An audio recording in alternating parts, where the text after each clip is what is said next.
Hi guys, welcome back to the channel. Today I've got 3 replays in the mercenary tier 10 tech tree medium tank. Is it a tech tree tank? It's just a mercenary tank. A mercenary contract tank. We'll just go with that. It's the Chisel. So if you do like the video, as always, don't forget to like and subscribe down below, as it really does help out the channel. So yeah, the Chisel.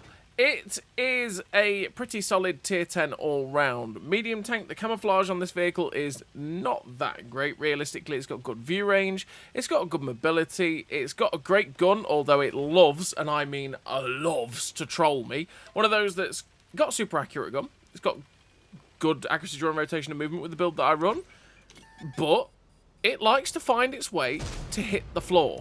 And you're probably going to see that in the replay that we're going to see here, where the gun just decides, yeah, you know what, those shots you wanted to hit, I'm going to miss them. But then, I'm going to hit some pixel shots just to laugh at you. And so, RNG is a cruel mistress, you know. The armour on it is also pretty decent as well. You'll bounce quite a bit off the turret front. The hull armour has spaced armour all over it, which can help you when you are facing HESH firing guns and also just general HE, or even heat rounds. The occasional heat round will get absorbed by the spaced armour, so that can be pretty handy for the Chisel as well. But don't really rely on it on the hull. It's just where you want to use the 10 degrees of gun depression and use the damn solid turret armour that this vehicle does have. So yeah, it did get buffed, or changed, really. It wasn't really a buff, it was more of a change in the recent patch. And that is because the Chieftain's 120mm gun got its alpha changed to 440, so the Chisel had that. The 120mm gun L11A1 went from a 9.5 second reload to 10.2 second reload, so it got nerfed. But that's because it went from 400 alpha to 440 alpha, and that's pretty much all that changed on the Chisel. So you have a slightly better alpha damage, which is nicer generally for when you have those one-off shots, because instead of hitting for 400, you hit for 440, and the rolls that you get are generally better as well. And when you get shots like we've just done on that T10, those one-off shots do feel a little bit nicer because of that 440 alpha. So with the Chisel, with that 440 alpha, it's actually quite a nice change, because it gives it that extra little bit of gusto when it gets those one-off shots. But when it was something like the Chieftain that got changed to 440, it hurt it a little bit, just because, like I say, I think for me personally, it was personal preference. I preferred having the faster reload for the slightly lower alpha, because I could perma-track people, whereas it's something that the Chisel couldn't really do, because it didn't quite have the DPM like the Chieftain has to be able to do that. So the extra 440 is actually quite nice for this vehicle compared to something like the Chieftain, which feels like it lost out a little bit with that alpha buff. But there we go. So the Chisel, it's got a 57 km/h top speed, 20 km/h reverse speed, 1040 horsepower engine, which is 20.24 horsepower per ton ratio, which means it flies up to its 57 km/h top speed. It is a very mobile medium tank indeed. It's got a 20% internal fire chance, which is on the high end of fire chances, and like I say, this tank, it does like getting set on fire. If you get shot in that back end, and especially higher caliber guns hit you in that back end, you generally get set on fire in the Chisel, so do be careful of that. You got 50 degrees a second on the hull rotation speed, so the tracks do turn very quickly indeed, which is definitely something that is very nice for the Chisel. 1.47 on soft, 0.74 on medium, and 0.64 on firm mean that the ground resistances do not hold this tank back whatsoever in terms of getting to its top speed. 335 meters of still concealment is not great. It's also not bad, but it's also just not great. And it means that you will get spotted quite a bit, but we are running camouflage expertise just to knock it down to be a little bit better for us. And then we're also running silent driving, which runs us down to that 344 meters of on the move concealment, which helps us stay unspotted a little bit easier while on the move, because it is a lot worse without silent driving, and that can be a bit of a pain in that regard for getting spotted while you're trying to move into a position. 512 meters of view range is also pretty decent for the Chisel. It means you can spot for yourself really, really nicely, and you can build up some good assistance damage on a map like Prokhorovka, like you're seeing here, and like you'll see in general. 43.44 degrees a second on the turret rotation speed is slower than the tracks, so do bear that in mind, that you're going to have to make sure that you're turning the same way as you're facing the gun, because if you turn to the right and you've got your gun on the left, it's going to turn the gun off of your target, so do be careful of that. A 0.75 accuracy during rotation with a 1.46 accuracy during movement. Now, we've had to help it out with all 3 gun perks and the gun stabilizer to get it to that, which means it's at a good level at this point, but if you do not help it with the gun stabilizer and the gun perks, the aim circle can bloom out quite a bit, and that can be a bit annoying. And especially for trying to snap those shots, it can be definitely a pain. 2.12 second aim time as well means that you do feel the aim time a little bit if the aim circle does bloom out. So it's nice to have that accuracy, run, rotation, and movement being down as low as possible so that you do not feel the aim time. And like I say, with running the gun stabilizer and all 3 gun perks, that aim circle barely blooms out, which is nice.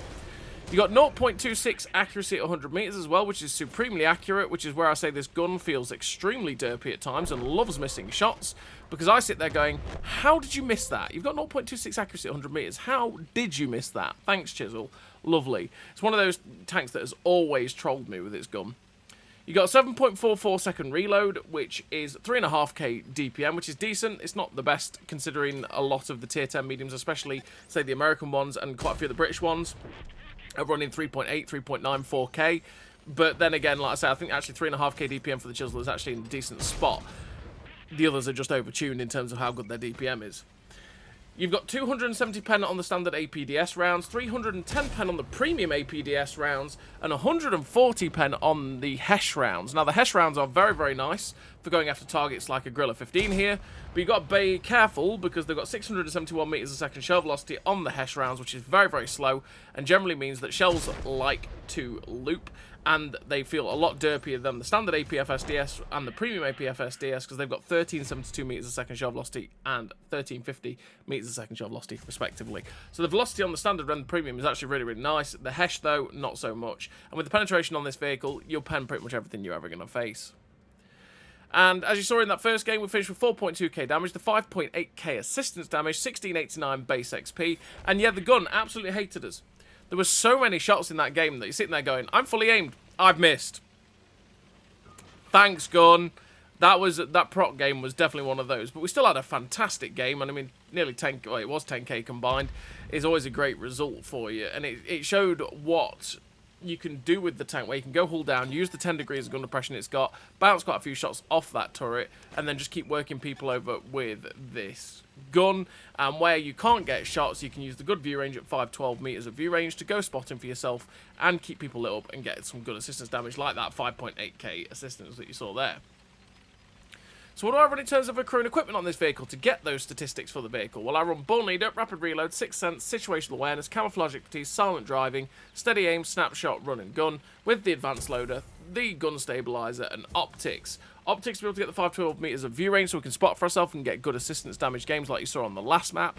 Gun Stabilizer, because like I say, if you don't run the Gun Stabilizer, the accuracy, run, rotation, and movement can be a bit of pain, and it means it blooms out quite a bit if you don't do that, so it's nice to be able to do that alongside all 3 gun perks. The Advanced Loader to get the best out of the DPM, because it's not the best DPM in the world if you do not help it out without the gun rammer, sorry. And the Camouflage Expertise and Silent Driving, just to get the camo a little bit down on this tank so you can stay unspotted in certain locations, and so it's a lot harder to spot you while you're moving to position with the Silent Driving as well. But it's really down to you and how you want to play the vehicle. You could because the camo on this vehicle is already poor, you could quite easily drop the Silent Driving or the Camouflage Expertise and run other perks like Rapid Aim because the turret traverse is slower, other things like that. It's really down to you and how you want to kit out the vehicle.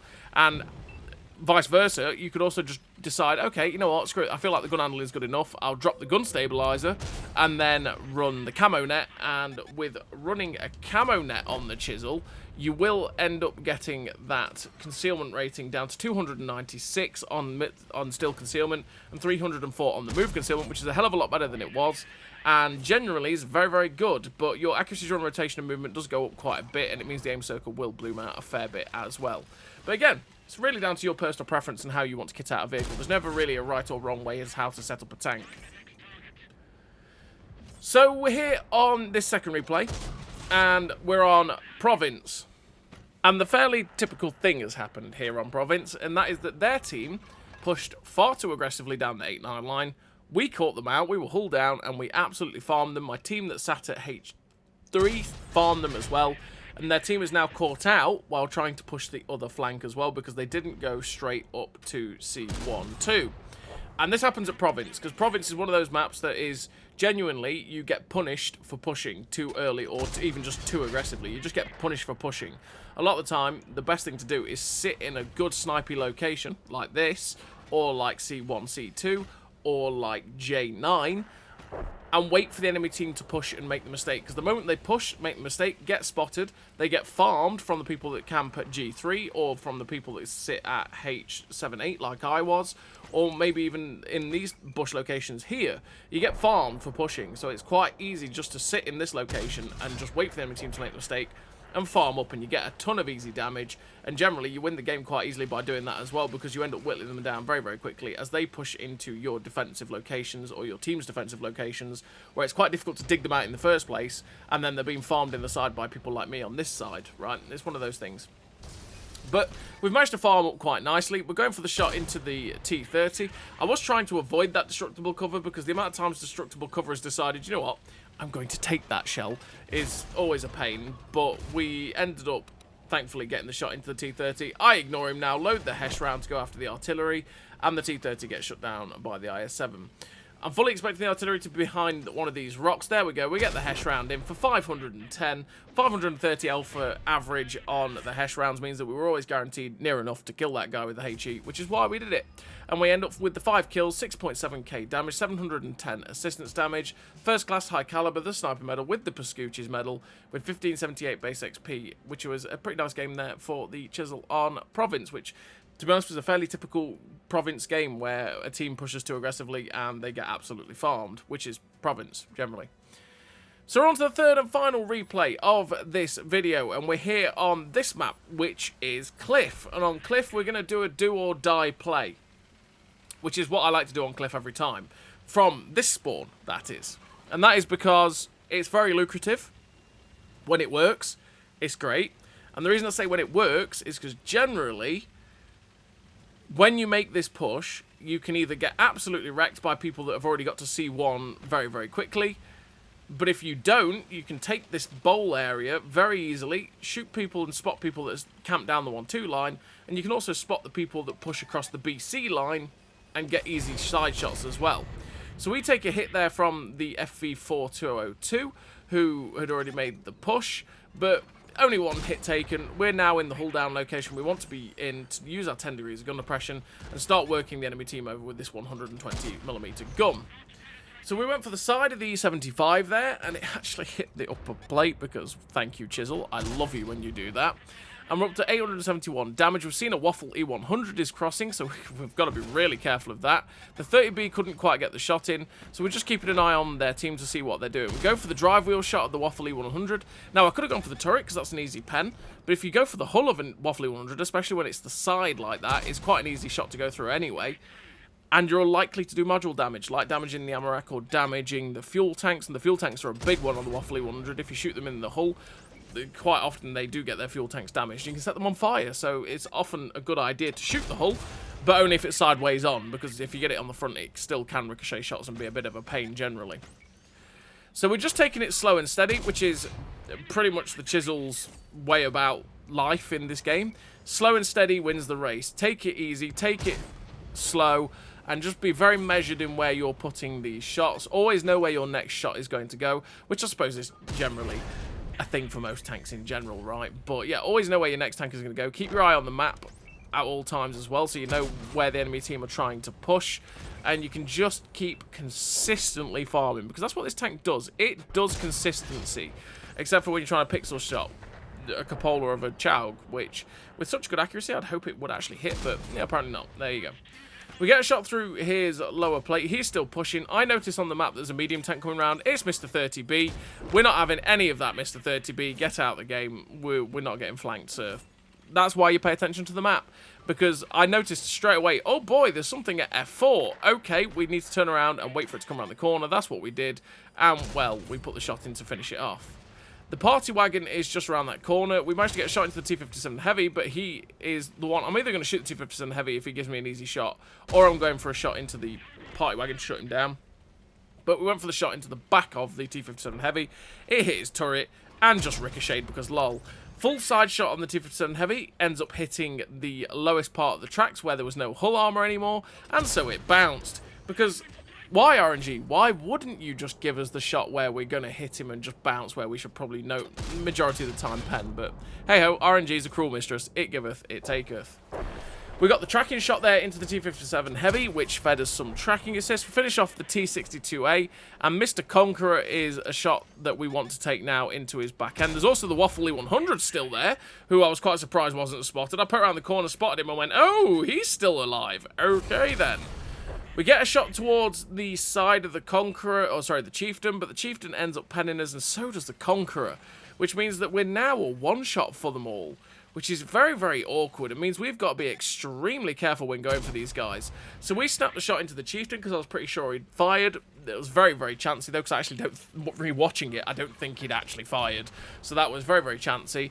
But we managed to get the shot into him anyway. Just waiting for him to make a mistake and drive forward a little bit too much. But the Conqueror is sideways on for us, so we finish off the Conqueror there with a shot through his side, putting us on 7.5k damage, 1458 assistance damage, and Mr. Chieftain is now backing up. So we go for the side shot on the turret, and it ricochets because it wasn't quite turned enough. But we finished again with a very, very good total there for the Chisel, with the epic victory. 4 kills, 7.5k damage, the 1875 base XP with the 1458 assistance damage, ace tanker, Confederate, the high caliber, with that very, very nice total there for the Chisel. Which, yeah, that's the Chisel. Now it's been changed. It's not really been buffed. It's been changed because its DPM's basically stayed the same, and it's got the 440 alpha. I'd say basically it's because it's either gone up or slightly down in one of the regards, but it's like by 20, 30, 40, 50, you know, in that region. So it's basically been changed, not buffed or nerfed, really. But there you go. But that's the Chisel. So as always, everybody, thank you very much for watching. I'll see you next time.